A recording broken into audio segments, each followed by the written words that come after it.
This is Eddie Hearn, Matchroom Boxing. You're watching Sporting Icons. You don't need to be anywhere else. So the manager of Kubrat Pulev, Ivano Godsev, he's really starting to get on my last nerve with some of the things that he's been saying over the last few weeks. Now, it's all very well that, of course, you are supposed to hype, first of all, the fight and your particular fighter. And you've got to show that you are favouring your fighter to win. In this instance, Kubrat Pulev to beat Anthony Joshua. And nobody can chastise him for it or put him down for that, because that's what he's supposed to do. If he come out and says, yeah, I don't think Pulev's going to beat AJ, well, he's going to get fired by Pulev, isn't he? But some of the things that he says, not just here, but over the last few weeks, has really got me thinking he's trying to be the next David Higgins. He's trying to be famous. That's what he's trying to do by coming out with the most ludicrous of statements. In this one, Anthony Joshua is afraid of Kubrat Pulev. Kubrat Pulev, who's never achieved anything. In fact, the only time that he really did step up was against Vladimir Klitschko, and he got bounced around like a rag doll. Let's be honest with you. And Kubrat Pulev, while he is a very good fighter, he is a consistent top 10 rated heavyweight, that's for sure. And I do rate him. I've always rated him. But he's one of these kind of guys that he will sit on his position and not risk it. Look at his last few opponents. Hughie Fury, okay, that was what it was. You've got Bogdan Dinu. Didn't exactly look great against Bogdan Dinu. Didn't exactly look great against this, was it, Rydell Booker, whatever his name was. In fact, you could probably argue that Kubrat Pulev's best win is probably Derek Chisora, to be fair. But either way, that's kind of here nor there. It's what you do on the night. That's what's important. He's, 38, 39 years old. So he is kind of like the wrong end of his career. And while you're waiting all this time to finally step up again, questions need to be asked. Now, Kubrat Pulev is very, very popular in Bulgaria. Of course he is. But some of his fans are starting to sound like Deontay Wilder fans. That's really what they're starting to sound like, right? Now, of course, with Anthony Joshua losing to Andy Ruiz Jr., suddenly he's become vulnerable. Suddenly he's chinny. Forget the fact that he took Dillian White's big left hook. Forget the fact that he took some massive punches off Vladimir Klitschko, other than the one that put him down, of course. Even when he was knackered, he still took those big punches. He took big punches off Povetkin. He took Povetkin's left hook.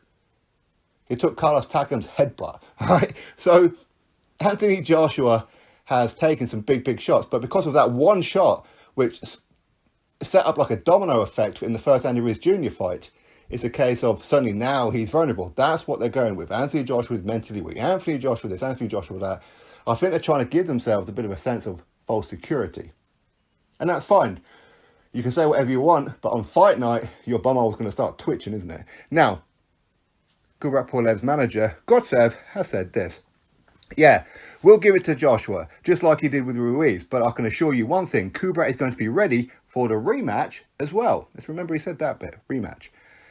He's not going to let himself go like Ruiz did for whatever reasons. I mean, that wasn't serious. Kubrat is a serious contender. He's a number one contender, the mandatory contender. He got there by blood, sweat and tears, and he's legitimate. And he's the biggest fight of AJ's career right now coming up. Once again, AJ did not impress in his last performance.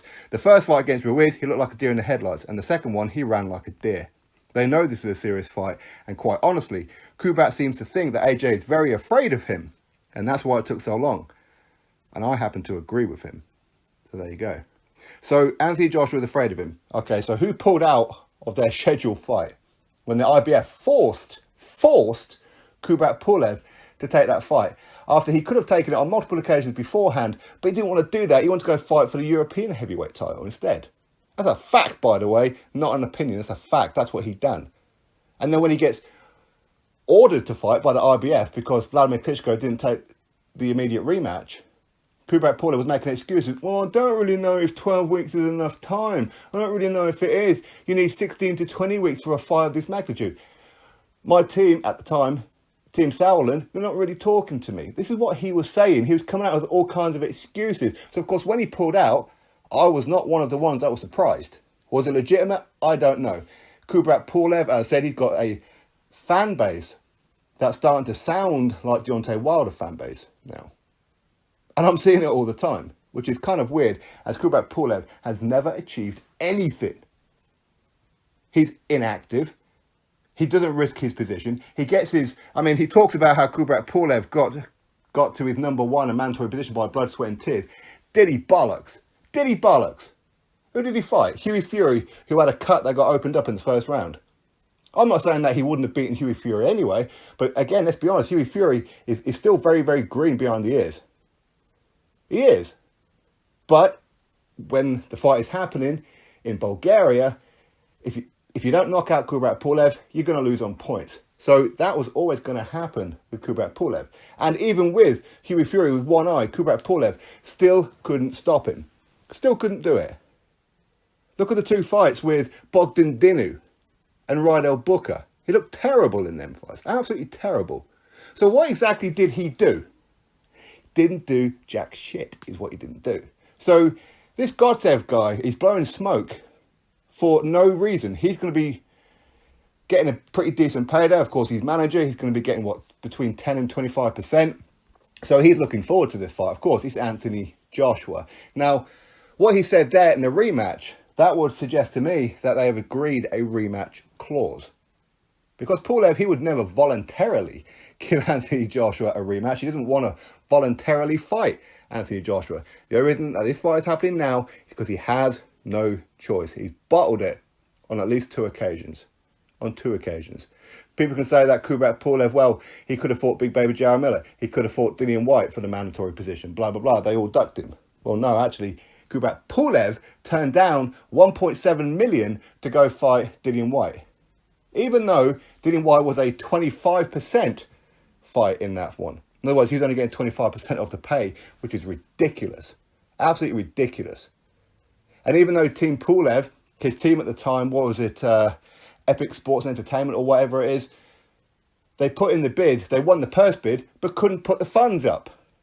So again, at least get your facts right when you're going to talk about Kubrat Pulev. I said he is a decent fighter.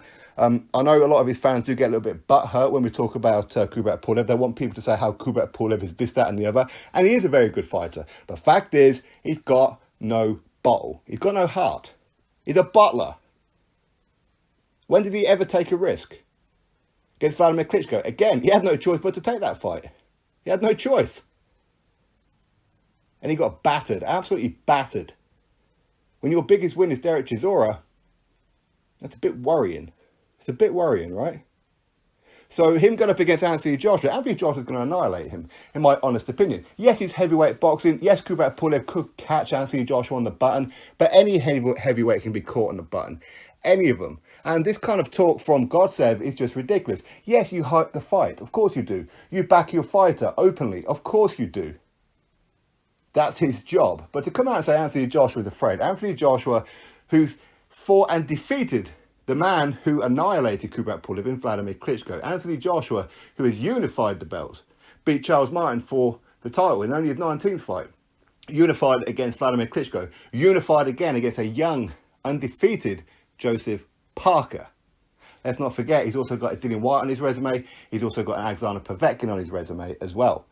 Some people may want to put in there, say, Dominic Brazil, because he was undefeated at the time. I mean, for me, you can't put Eric Molina on there. Sorry, but you can't. But he has an outstanding resume. Andy Ruiz Jr., yes, he came up short in the first fight, but he comprehensively outboxed him. And here, this clown is saying how Anthony Joshua ran around like a deer and everything. Oh, okay, so I guess Muhammad Ali, that's what he'd done for a lot of his fights, because that's what he was famous for. I guess Tyson Fury, that's what he's been doing pretty much up to the Deontay Wilder rematch fight, right? On the back foot, sticking behind the jab, and maybe get a stoppage if you're lucky. Well, I say if you're lucky, it's boxing. But you kind of get my point. But clowns like this guy, and that's what he is, an absolute clown. I don't know, has Eddie Hearn told him to speak up? Probably. This is what Eddie Hearn does. He likes this kind of controversy. So he's going to see this opportunity he has, sitting on the table next to Gotsev and going in and trying to argue with Gotsev, trying to make it all about him and Gotsev. I can see it coming. Because Eddie Hearn, he tried to do that with David Higgins as well. Let's not forget that. But Anthony Joshua, Kubrat Pulev, is it the fight everyone wants to see? No, not really. But yes, it's a decent scalp for Anthony Joshua. To say that Kubrat Pulev is his toughest fight yet is an absolute joke. It's not his toughest fight ever. Anthony Joshua has no choice but to fight fight Kubrat Pulev. He has no choice. Otherwise, he would be stripped of the IBF world title, which is what Kubrat Pulev would love to happen. And the reason that it's taken so long is because COVID-19 is floating around the world, you stupid muppet. Anyway, drop your thoughts below, click thumbs up, subscribe, catch you all in the next video.